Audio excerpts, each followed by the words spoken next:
nous allons écouter Christophe Chanot qui va nous parler des effets des grands cardinaux sur les petits objets. Alors, dit-il avec il a son dit, une c'est des pas ça, on voudrait des bons titres. Alors, comment les grands cardinaux Rendre petits les objets. Rendre petits qui Les objets, enfin certains objets. certains objets. Les objets ou Abou est là, il va m'aider, il va me reprendre sur chaque mot un peu inexact. Christophe, les objets ou Certains objets ne peuvent pas rendre tout petit. Levez la main ceux qui connaissent pas. Non, levez la main ceux qui connaissent parfaitement la définition formelle d'ultrafiltre. D'ultrafiltre, Oui. Ceux qui connaissent la définition formelle. 1, 2, 3, 4. Donc, par respect pour l'auditoire, je vais tout redonner. Donc, soit eux un ensemble. Quel bon.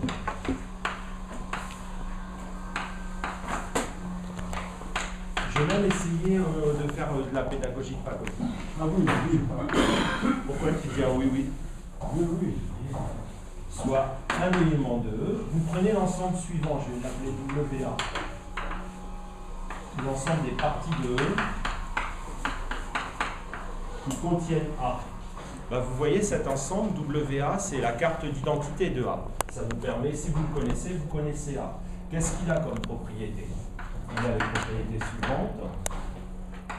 S'il a une propriété très importante, je vais la mettre en premier. Si A union B appartient à WA, alors A appartient à WA ou B appartient à WA. Il en a deux autres aussi qui sont moins importantes. Si A appartient à WA et B contient A, alors B appartient à WA et puis il a celle-ci. Si A appartient à WA et B aussi, alors leur intersection appartient à WA.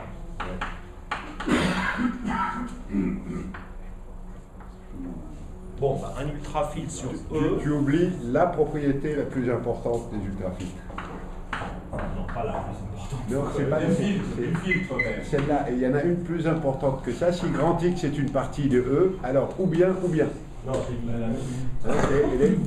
Je l'ai mis. Où Ça va.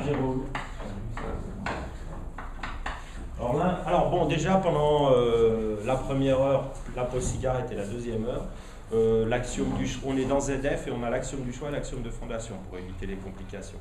Et pour faire plaisir à Jérôme qui adore ça. Alors, oui. Attends, pourquoi la partie pleine est dans WA? À cause de ça. Oh, merci. Tu peux expliquer pourquoi le deuxièmement entraîne que la partie pleine appartient à WA? Ah non, je ne sais pas. Bah, ça, tu prends à partir du moment où WA est non vide, en n'importe quel ensemble includant E qui appartient. Tu as dit que WA était non vide? J'ai été informel. Si tu n'as pas dit que WA était non vide? Non, j'ai pas dit WA, c'est l'ensemble des parties X telles que petit a appartient à grand X. Il y en a au moins une, c'est E. J'étais un peu informel, j'ai pas mis les quantificateurs, j'ai parlé. Attends, le grand A, grand B désigne les parties de E. Oui. On n'est plus sur l'exemple de gauche, on est sur Si, pour l'instant, j'étais sur l'exemple de gauche. Bon, d'accord. Bon, attendons d'avoir la définition. Je crois qu'il y a un truc qui est très important qu'on utilise très souvent, c'est le 1. La conséquence du 1, c'est pour une partie X, effectivement, où X appartient à WA, ou son complémentaire appartient à WA. Bah, pour l'instant, je ne vois pas. C'est une conséquence de 1, c'est 1'. Ils sont équivalents. Ça se déduit du 4, ça. Alors, maintenant, de toute façon, à partir du moment où on donne ces 4 propriétés, la première, elle va entraîner que non vide. Comment? Pourquoi? Non. Mais c'est dans le vide. Bah non, il l'a pas écrit. Propriété 0. Voilà. Ah d'accord. Ok. Alors, le mis, c'est là, c'est le mis, non? Oui, ça appartient pas. Non, mais pour comprendre, bon, là ça va. Oui. Donc, en fait. Attends, mais WA est forcément différent de vide pour une raison très simple, c'est que. Le singleton A est dans WA en l'occurrence. Dans l'exemple précis d'un élément de. tout entier dans WA. Mais non. WA, c'est défini comme. C'est l'ensemble des parties qui contiennent A. Non, mais sur cet exemple, d'accord. Il est non vide et aucun n'est vide. Le vide n'appartient Sauf si, pas à à WA. condition de supposer que E est non vide. Donc le 4, tu peux le supprimer. Non, là. Non, mais le 4 est lui, le 4 est lui, Le 4, si je supprime le 4, Quel que soit A, Oui, oui. Si E est vide, les propriétés 4 et 0 sont contradictoires. d'autres participations. Attendez, là, il a dit. De nos jours, c'est 50 minutes par participation et le prof il doit dire une phrase en 2 minutes. Donc, allez, si vous avez vos questions, Regarde, question, là, le oui. 4 est lui, que c'est pas bible, parce que si tu prends une partie quelconque de E, cette partie, tu penses en complémentaire, c'est les parties de E, tu t'aperçois que, dire, l'un des deux soit dedans, je veux dire. Merci, je suis convaincu. C'est évident, ça. Mais moi, j'ai rien dit, j'ai rien contesté. Hein. Bon, ça vous va, ça, ces 5 propriétés? Bon, un ultrafiltre, c'est un ensemble de parties E, donc je vais effacer tous les petits tas partout. Donc vous voyez, je laisse encore ça un peu. Le rôle, c'est vraiment profond. Le rôle d'un ultrafiltre, c'est vraiment de simuler un élément fantôme de E à travers ces 5 propriétés. Et celle-ci est très importante parce que ça dit quoi? Ça dit que l'ultrafiltre répondra à toutes les questions qu'on veut. L'élément fantôme de E, on lui dira, imaginons un ultrafiltre sur l'ensemble des entiers par exemple. On lui dira, est-ce que l'élément fantôme est pair? Et il dira oui ou non. Il ne dira pas, je ne sais pas. Contrairement à un filtre c'est toutes ses propriétés sauf la 4 et la 1.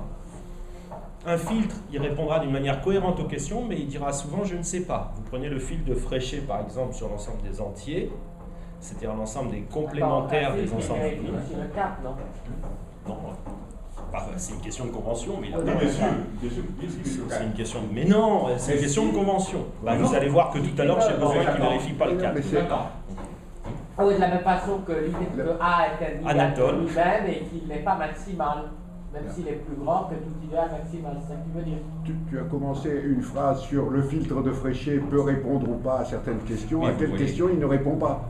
Merci Abou. C'est une excellente question, Abou. Bravo Abou. Et Vous avez le fil de commencé la Fréchet sur l'ensemble des entiers, c'est l'ensemble des parties dont le complémentaire est fini. Il y a l'ensemble des parties de n dont le complémentaire est fini. Vous voyez, il est bien cohérent. Quand il répond, il a bien cette propriété, il a bien celle-ci. Ça veut dire qu'il répond d'une manière cohérente aux questions qu'on lui pose sur son élément fantôme. Le reste, ça compte pas. Il a bien celle-ci quand même. Mais si vous lui demandez est-ce que tu es pair ou impair, élément fantôme, le fil de Fréchet ne répond pas. Ni l'ensemble des nombres pairs, ni l'ensemble des nombres impairs n'est de complémentaire fini. D'accord? Un ultrafiltre, c'est quelqu'un qui répond à toutes ces questions. Excuse-moi, mais c'est pas très clair cette notion de répondre à toutes les questions. C'est cette propriété, il répond en oui ou non à toutes les questions. Pourquoi? Parce Non, que c'est la notion de toutes les questions. C'est pas. Non, mais une question, c'est A union B appartient à W. Non, mais une question, c'est est-ce que L'élément fantôme.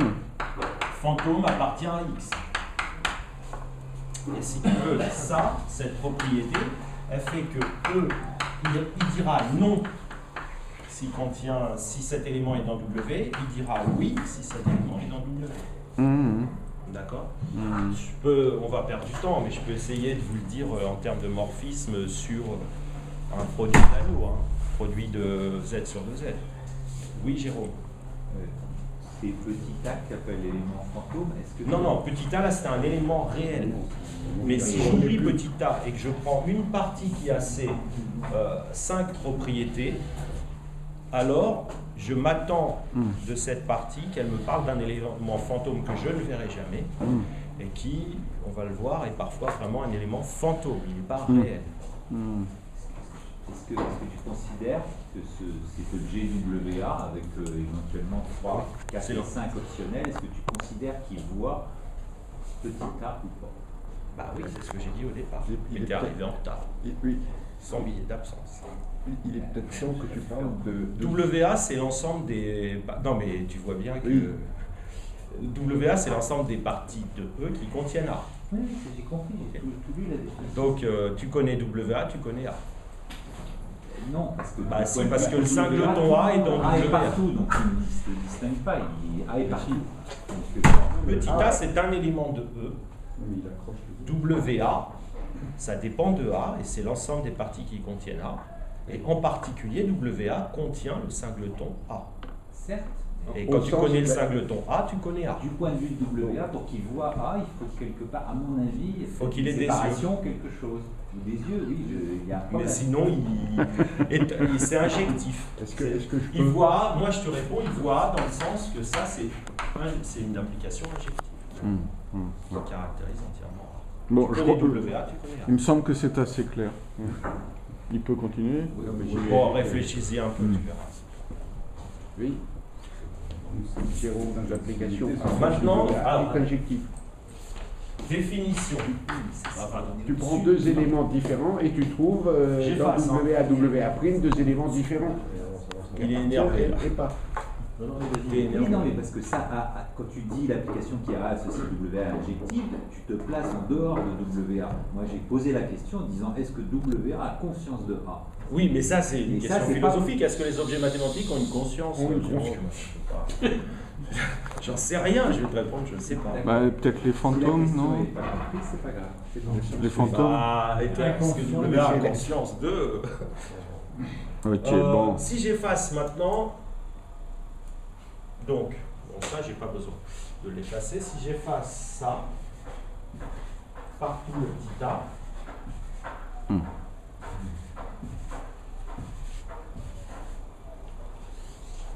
W est un ultrafilm sur le temps.